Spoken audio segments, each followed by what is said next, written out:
Good morning and welcome to Headline Roundup. And it's a beautiful morning in Abuja and elsewhere in Nigeria. Hope you're doing good. My name is Okoro and I'm set with. I'm Ijoma Odumodu. Looking beautiful this morning, Nigeria. Yeah, it seems almost seems like we plan to turn up in black. Well, it's a black. So yeah. Let's use it to honor the passing away of the Queen and those who have died in several places in Nigeria. And we hope that our country gets into a peaceful state whereby people can actually enjoy peace, because the insecurity in the country has left us in a kind of corporate manner that we don't actually know what to do, but to hope for a better administration to come in. Anyway, we have a guest in the house for you this morning, but we'll keep it in the cupboard for you and bring him on set later on. So IJ, I was looking at the issue about the police officer, and it's a developing story, and the IGP has told us that she has been arrested. Yes, yeah. I saw the story yesterday, and I actually think it's a welcome development. Yeah. I think it's a step in the right direction. But people are questioning that they want to see her in cuffs, and I'm wondering, our criminal justice system does not allow. No, it doesn't allow for that. I think the people should learn to be calm and let due process, let the process take its course, and let her go to trial. Exactly. And whatever the decision of the court is, yes, we should be willing to abide by that too. Yeah, I think that's one of many, and the protest that's actually been rocking the nation, and the students are back home and actually agitating that they should go back to school. I'm wondering, is the Minister of Education actually bothered? Well, it would seem no. I mean, they were bothered enough to go to court. Well, I don't know if this is as a result of the students actually being at home, or if this is yet, another bid to save their campaign. Well, we would never know. I mean, these are all developing stories. They are still news, and it doesn't seem like the students are returning to school anytime soon, though. Because these are students. Is overseeing the education sector of this country. The people you're overseeing are back home. The teachers are also back home. And who are you overseeing then? Well, more of the stories. It means that there's basically nothing going on right now, and it's quite sad. At a time like this, I think it's quite sad. Well, on our bid to 2023 election, and students are back home, no sector of the government is actually of our country is working. We seems to be at a place at the crossroad where we don't actually know what to do.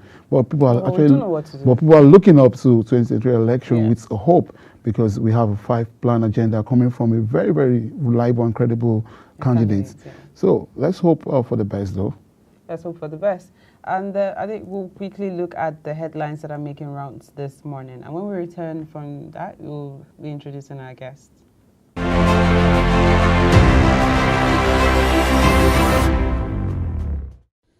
BSU student drags Buhari, governors, ministers to court over ASU strike. Sohimba Agatha Ake, a final-year law student of the Benue State University, has dragged President Muhammadu Buhari, the 36 state governors, and others before a federal high court in Abuja over alleged poor handling of federal government and the Academic Staff Union of Universities dispute.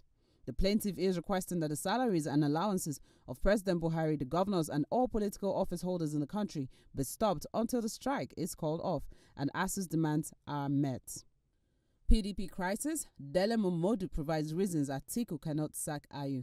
Veteran journalist Dele Momodu has insisted that the presidential candidate of the People's Democratic Party (PDP), Atiku Abubakar, cannot sack the party's national chairman Iyorchia Ayu because he is not a tyrant. The publisher of Ovation magazine believes Atiku cannot just wake up and sack Ayu because Ayu is Atiku's ardent supporter.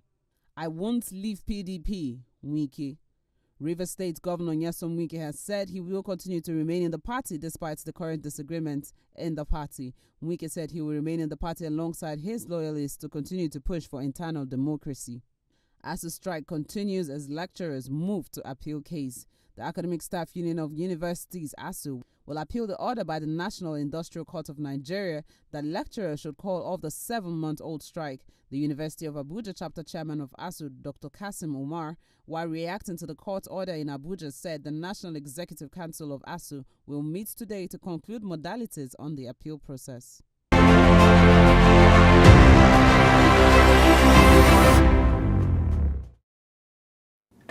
Welcome back if you're just joining us. This is Headline Roundup. Joining us in the studio this morning is Mr. Sonny Okoro. He is the coordinator for Urobo Initiative and also the spokesperson for Rethink Nigeria. Thank you for joining us. Thank you very much. Thank you for joining us. Thank you. Let's quickly start with our first story. So a young woman, a law student, a final year student at Benue State University has dragged the federal government to court. So she's dragging the president, the 36 state governors and ministers to court. As funny as it may sound, we can also decide, okay, fine, if this is how we want to play the game, let's start taking ourselves to court. You are the custodian of the country, you are the ones ruling the country, you are the ones that are owing us, are owing the lecturers, you are the ones that have kept us at home, and now you are forcefully trying to use the courts to get people back to work when you have not met their demands. Fine. I think the case of the young girl should be tried also in court. Let the court decide if the debtor can be eaten while the creditor is being forced to continue to serve the debtor when he has not paid his debt. So I can see with that case, if you are not going to pay and you want to force household back to work, then maybe you too, you should stop eating, you should stop your allowances, you should stop your pay, you should stop and know how it feels for when one is working without being paid. So I think that case should be tried, and I will want to see a judge look at that case also the same way a judge has looked at the ASU case and feels they should go back to the classroom when their demands are not yet met, why those that are owing them are still there, they are still feeding fat, they are still getting their allowances, they are still eating. So if you don't have money to pay your debtors, then you too, you shouldn't have to pay your creditors. Then you shouldn't eat. You shouldn't get any allowance. You shouldn't get, because we're talking about allowances. We're talking about the things ASU is talking about is their allowance, their money to run the institutions and all of that. So if you can't provide all of that, why should you not have your own allowance? Maybe their own allowance should be stopped until everybody is ready, or there's enough money to settle everyone. Then we can all come back to the table and all of us can now sit down and say, okay, I'm getting mine, you are getting mine. Then business continues. That's how I see it. So I believe the case should be heard. You know, they shouldn't take it lightly. If the federal government can take ASU to court, then the case of the young lady is worth hearing as well. Yeah, looking at these legal tussles, FG has taken ASU to court, and now the young lady is taking the federal government and the 36 states governors to court. Are you looking at this is going to be a dragging issue and the students are going to be left in a kind of situation whereby they don't go back to school in good time? Well, I think they've already been at home for 7 months, which I see as quite a lot of time. The damage is already done. So if the government wants to play hanky-panky, well, the students themselves, are like this young lady has done, then let everybody jump into the mud together and see where it lands, every one of them, because they've already lost time. So there's nothing to salvage here anymore. No, so, looking at it, is this actually wise enough for the federal government, knowing that we are going to an election come February?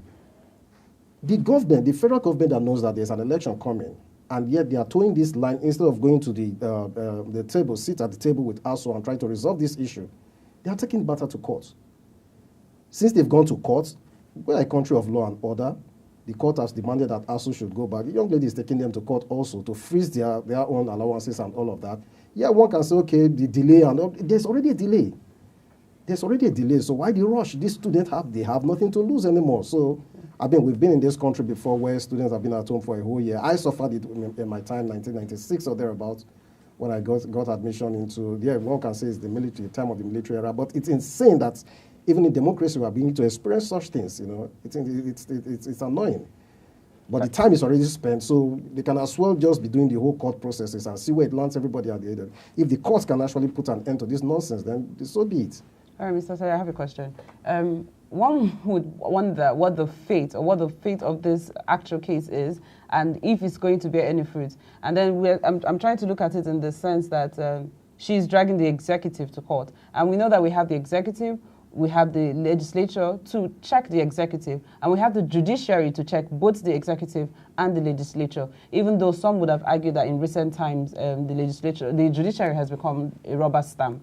Now, I want to ask, how can the judiciary in this case, because she has taken them to court, how can the judiciary be perform better? Are they performing in their duties to hold the federal government, the executive, and the legislature accountable? Well, we've seen some terrible judgments from the judiciary, for quite some time. But at the same time, we've seen some very landmark judgments as well. We've seen in this country where sitting governors have been removed from office. We've seen where cases are supposed to go one way or the other, and they turn out the other way. So I'm one person that I've not really lost hope on the judiciary. I still believe there are some very wonderful and decent judges out there that are still willing and ready to do the right thing. So for me, since this case has gotten to a stage of a stalemate between both parties, the nation at heart, who still feel that, yes, these students have suffered enough, who still feels that, okay, fine, if it has gotten to this, a tit-for-tat situation, then let's see, maybe a judge can just, who knows, maybe the young girl can just get away in courts, and there might just be a judgment for the first time, and it will be fun to see that the allowances and the salaries of these men are frozen for maybe for, even if it's for a month, and somehow they'll be able to feel the bite that the common man feels when they do all of these things, So I think it's a wonderful case. As funny as some people may want to see it, yeah, some people might just want to say, it's just a waste of time. But you see, the waste of time that most times we don't even want to go through, that's where some of our answers might just come from. Because you might just get a judge that might just send the pronouncement and say, fine, and grant the young girl a wish. Yes, they might want to appeal it or whatever, but it will be fun to see something like that, So certain things needs to be tested in the law, in a court of law, to see how it goes. Because when you are fed up, you can't fight, you can't pick up arms, you can't do anything. All you have is to go to the judiciary to lay your claim, and the young girl has done that. So let's see how it goes from there. Sorry to come in here. I just want to point out something. Yesterday at the interactive section between the lawmakers and the Speaker, Honorable Bajabiamila, on his closing note, he said something very critical. He was they are in a kind of discussion with ASU, and there's an ongoing settlement plan with the president. They're actually going to be taking their report to the president today, and there's a case in court. So I'm looking at this. There's a case in court, and the National Assembly have stepped into this case. Are we seeing a kind of resolution for the Bajabemila committee, or are we going to be dragging on this issue for as long as it takes? You see, the government is always doing the government seems to be confused on this issue. A man that is willing to pay his debt, you will know from the onset. And the one that will not pay you, you will know. This ASU and federal government issue has been there in ages. Now, if you promise these guys that you'll be paying so and so amounts within this period of time, and you continue in paying that amount, we won't be here today. This issue is here today because the federal government says one thing today, the people go back to classrooms and all of that, and they do it month one, month two, the third month, they stop. And these people will give them warning signs, we are going to go on strike. Before they come to these warning signs and the rest of them, know that federal governments have been delinquent. They've stopped paying for months or maybe a year plus. These guys are not happy doing what they are doing. But before they get to this, you know that the federal government is never consistent. That is the problem. So they are in court. Bajabiamila and his people, they are talking. So what exactly are they doing? You are confusing everybody. You are in court and these ones are talking. Who is ASU supposed to listen to? Or who is the federal government listening to? So if ASU is talking to Bajabiamila and his group and they come to a resolution, the federal government has taken ASU to court. Court is saying they should go back to, ASU is trying to appeal. What kind of circle is this? It's all confusion. The federal government should just say what they want to do and stick to it. And let's get this issue over with. Well, to add to that, the presidential candidate of the PDP has said something very critical, that in his own school, lecturers have never gone on strike. How do you perceive an Atiku's administration? Now, if you notice, I'm one person that I believe in the private sector actually managing a lot of things, everything, unfortunately, everything in our country that has to do with government is chaotic. It's working in his school. I mean, that's one of the topmost schools in Nigeria. Well organized, because it's being run like a business that has its goal and its achievement, its purpose, and they follow through with it. If they start acting like the federal government, that school won't have the kind of class it has today. If you look at it, our federal universities are some of the best in the country before now. I don't know of now, but in those days when Ife, those of our friends in Ibadan and Uniben and the rest of them, when you say I'm in a private university, you hide yourself, don't you understand? Because the government universities there were more of class, but it's not the same thing today. The whole system is messed up because of this whole government bureaucracy, all of this up and down and that. The Atiku University, I mean, look at the man himself. He's an organized human being. So you can't expect less from him. And we hope that maybe somebody like that, if he wins the presidency, can bring, I mean, we need people actually that have handled, maybe somebody like Atiku can come in and resolve this actual crisis, because he's somebody that is handling his school right now. And he will know how, because all of this person, I think we just have a bunch of people who are least, they are not even, they don't feel what it is, what education is right now.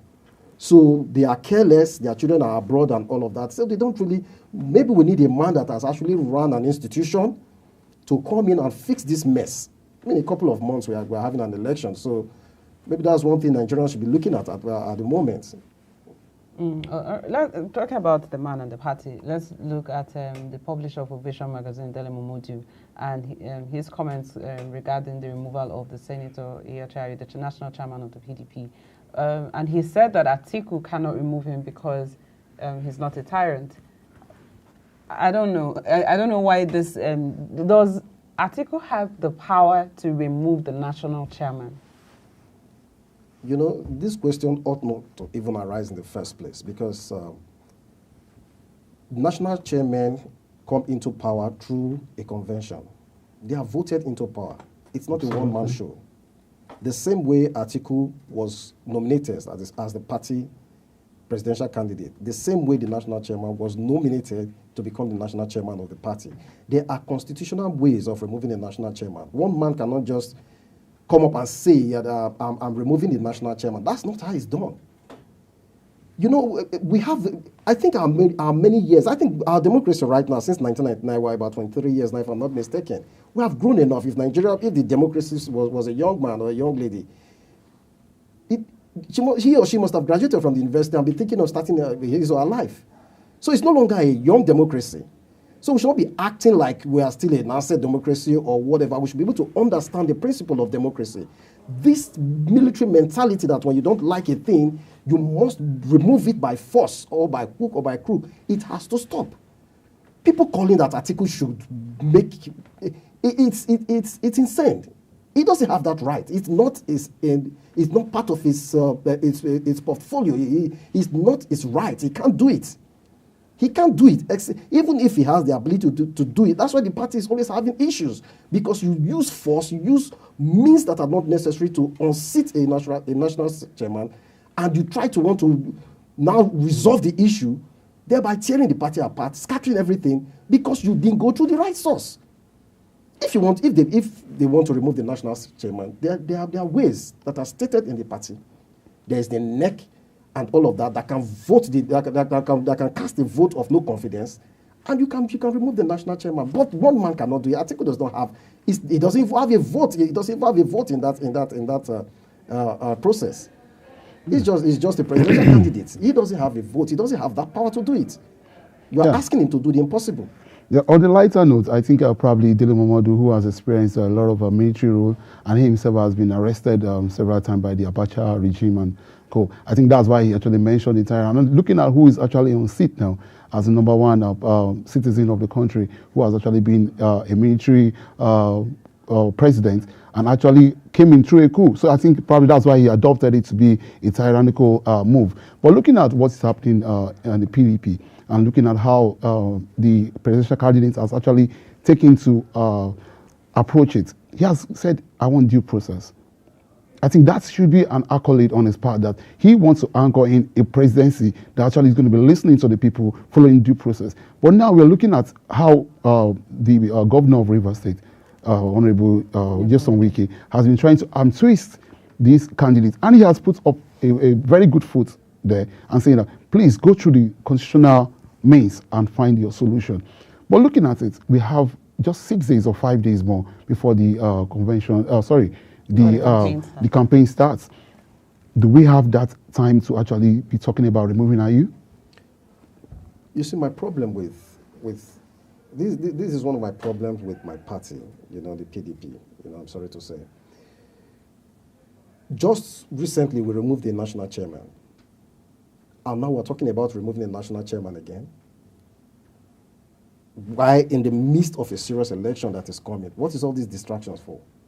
Now, let's say we want to remove the national chairman. As they are claiming, constitutionally, they say, okay, fine, when the president is from the particular region, the national chairman has to go to the next region. Now, you forget that there are other offices that were likewise zoned. So where does it stop? Do we also remove the national secretary? Do we also remove the treasurer? Do we also remove the national youth leader, the national women leader? All of these offices were placed based on zoning. So where does it stop? You are indirectly trying to create chaos. Everybody is shouting the national chairman, national chairman. If you say you are going to remove the national chairman because the president is from the north and the national chairman is from the north, then are you going to bring a southerner to be the national chairman and the southerner to be the national secretary? It's not going to work. So you have to remove that and put in northerner. You have to remove this and put in. Why all of this shuffling when we have a bigger problem in front of us, which is the elections? Why not allow this thing to? Why not allow the elections to pass, and we deal with this issue? You see, all of these things, politicians are very funny. They come out and they tell you we are doing this thing for the people. When and where did the people tell you that they want this at this point in time? The problem of the people right now is to get this failed government out of power. That comes first before any other thing. I'm sure if you lined up the entire PDP membership of this country, you barely have 10% that sees how you leave in office as national chairman as the major problem. 90% of them, if not 98% of them, will tell you winning the election is the topmost priority. So why not focus on the topmost priority and let the least important issue to lie? But rather, these are just some selfish moves by certain politicians within the party, either because they are doubtful that we are going to win the election, which I believe we will win, or whatever. It's just an ulterior motive by some group of persons. And I think it has gotten to a stage where the party needs to ignore all of these persons and look at the big picture and see how we can win these elections. That's the most important thing. And I think the majority votes should carry the day. Majority of PDP people don't see IU as an issue. The national chairman is the least of their problem. I woke up this morning, IU is not my problem. I didn't think of IU or removal of IU.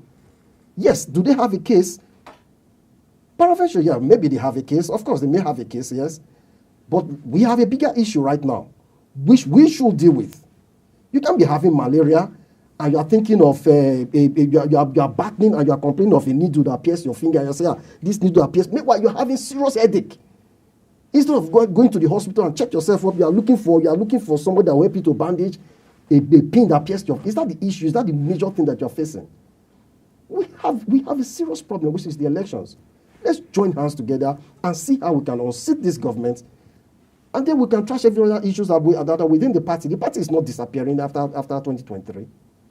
Well, I'd like to state first that most of the major stakeholders from the South seem to be against the, IU's removal. They seem to be against the removal of the national chairman. But moving on from that, when you say they might have a case, I want to ask what this case might be, because to the best of my knowledge, the Wike camp is alleging that, or what their grievances are that the chairman of the party is from the north, the chairman of the board of trustees was from the north, the chairman of the governor's forum was from the north, and the presidential candidate is from the north. Now, looking at this critically, let's take out the chairman of the board of trustees, who is now from the south. The acting chairman is now from the south. The presidential candidate won the election. It was an elective position. He became the presidential candidate, and this was not zoned to any region. the chairman of the Governors Forum was not zoned to any region. He was elected by governors. And the only, out of all of these positions, the only one that was zoned was the chairman of the party.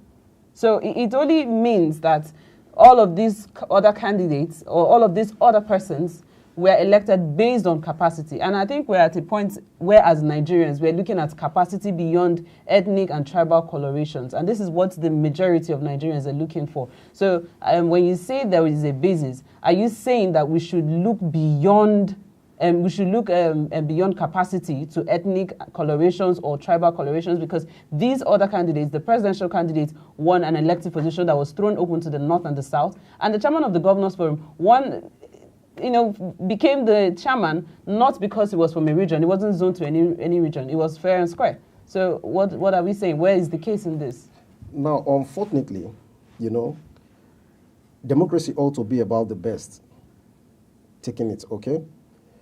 But unfortunately, we live in a society where certain persons have been able to poison the mind of the electorate and the populace with their parochial view of things, and they've actually succeeded in doing that. And for things to move forward, we now have to drag these baggages along in trying to settle reasonable things that all of this kind of discussion ought not to be even be part of it.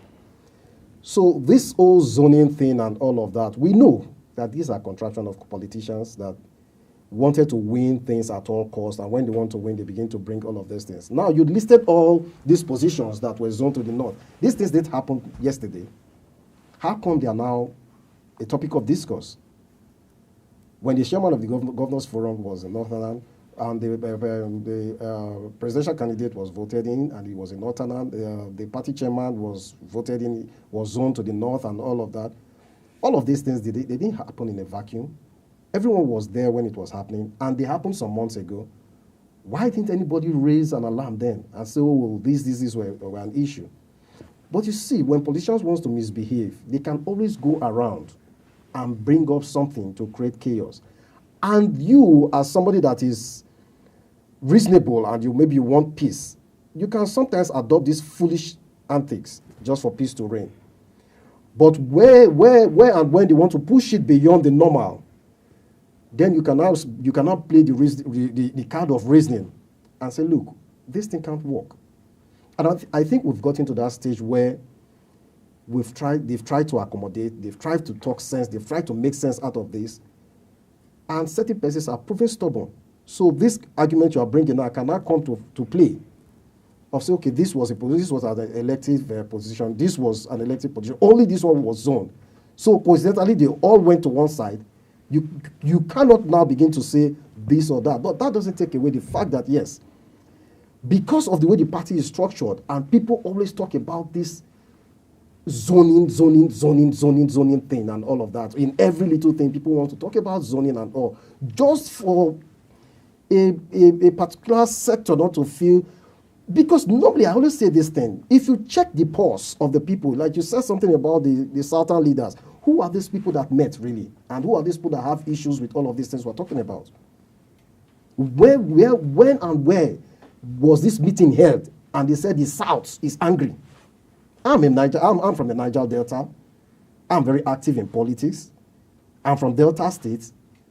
I speak with my people every now and then. Not one person has told me that, are you from the North and the presidential candidate from the North? It's an issue. So who are these leaders that met? If not that somebody just sat down and was thinking within himself, how do I gain relevance? How do I create problem? And just decide to begin to think things out and say, our people met. No, there was nobody met. And it has gotten to the stage where we should start ignoring some of those things. When you try to make reason out of it, when you try to make sense out of it, let's push this. Okay, the Atiku and the people of reason in the party, I said, let's allow, like I said earlier, this thing is at the back burner right now. Let's face the bigger fish, which is the election. After that, we can deal with this issue. But if you are not trying to make this, which is nothing, the major issue, yet majority of the party members don't see it as an issue, then maybe it's time to let these people be. and let those people that are ready to move, which I believe there are more, which are the 98% of the party members. Yeah. What they desire right now is to win this election. Yeah, see, still on the political issue, and we're still talking about the PDP internal crisis here, and you're talking about we're moving on. I think the Wike camp yesterday came out with a statement. We had a viral video where Wike actually made a statement that he's not going to leave, and all his loyalists are going actually working for the PDP, and we're seeing this as a welcome development. But looking at the twist of this statement, do you think that Wike would actually work for the presidential candidates of the PDP? Yeah, and I like us to look at this question in view of certain states that we know with the APC exactly. state, for example, where the members of the party were working for at the state level but are not at the national level, and how this affected. I believe Wike is a very sensible politician. I want to believe so that he's a very sensible politician. You know, I'm one person that. Yes, a lot of people don't really admire his style. I've admired his style for quite a lot of time. But at the same time, I've come out to say that this is one of the wrong moves that Wike has made as a politician. You know, when you pick your battles, you must know the ones that you can win. But him coming out to say he will not leave the party, I knew that's the reasonable thing for him to do. Because Wike is not a foolish man. He's somebody. Yes, he's not a foolish man. He has seen that PDP will always move on. Unlike every other political party, PDP has its roots already. PDP is grounded already. The foundation of PDP is not a one-man show. We have seen a former president tore his PDP card. The party stood. We saw governors walked away from the party. The party is still standing. It's not going to be a new thing. So Wike knows that if he leaves the PDP will still stand. So who is going to lose? All the people that left the PDP then. I mean, we can see all of them today. Where are they politically? PDP is still standing. And PDP is poised of taking the presidency right now. So PDP is not run, it's not a party that is being run by one man. So if you are fighting the party, you are actually kicking against the rock. You are doing yourself, the party is doing you a favor, you are not doing the party a favor. Every one of those persons became people of relevance because of the party. They owe it as a duty to the party. The party owes them nothing. Whatever they contribute to the party today is actually a thank you gift to the party, because they came as nobody and the party made them who they are today. So if they say, oh, they've contributed so much, no, you are actually paying your quota and saying thank you for giving me a platform to become who I am today. So if you say you are going to be aggrieved that you're going to leave, we've seen an example of those that left and what became of them, and the party is still standing. There's nobody that is indispensable. Why we don't want anybody to leave? Why we wish that everyone should come together and close the rank, and let's get this thing over with and become the party in power once again. But anyone that feels, oh, it's too big for the party, all well and good. Yeah, the party will move on. There are millions of